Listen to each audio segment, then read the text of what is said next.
台乡亲杀害2个警察的嫌犯，台南地检署认为伊有再犯的疑虑，所以向法院申请收押。法院嘛已经来裁定收押了。这是咱拄则看这个记者会上新的消息。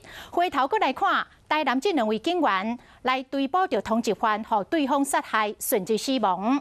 这个已经互逮捕的嫌犯是真干巧，而走路的过程以机车、客停车、公车、火车甲客运一路来制造断点，甚至佫甲手机弹掉来闪避着警方的围捕。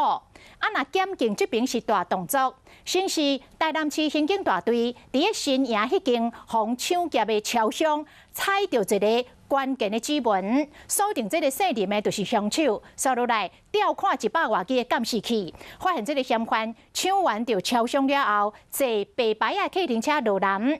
高雄市刑警大队快动作，找到白牌车的司机，掌握着凶手是坐客运要去的新竹。就安尼，北中南的警方联手来部署，有的一路来对车，有的先到现场来埋伏，顺利甲人抓起来。真侪警察冲去甲围捕姓林的嫌犯当场互压制，伊犯下惊到全台湾台警察的案件，犯案了后随甲手机弹掉，故意骑车、客停车、公车、火车和客运来制造断点逃亡。不过部分的过程嘛，互监视器翕到。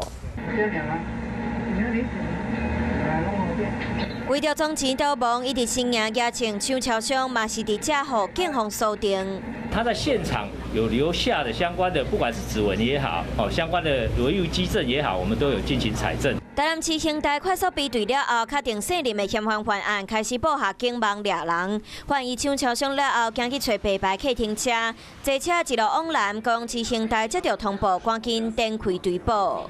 司机也讲得不是很清楚，大概他下这个地点，那我们高雄市警方由我们林局长就全面的地毯式的一个调阅监视器，还有地毯式的搜索。虽然无法度用手机定位追踪路线，不过对白牌客停车司机的描述，加上几啊年来办案的经验，公司刑台判断嫌犯可能已经转坐客运。果然，伫落白牌客停车的高雄九如交流道附近的客运站，掌握到上关键的消息。附近的部分有一个核心的客运公司，那监视器还有刚好调到了嫌犯的影像，那也顺便从那边得知这个嫌犯刚好到了一点的一个核心的客运往新竹方向的前进。所以，北中南警方部署警力一路对伫车后壁伫现场埋伏，上尾也伫新竹客运站外口顺利抓到人，甲这位台西2位远警的恶人逮捕归案。有事没事，赶紧转开华视！还没有订阅华视的 YouTube 频道吗？赶紧按赞、订阅、开启小铃铛！我们华视 YouTube 见。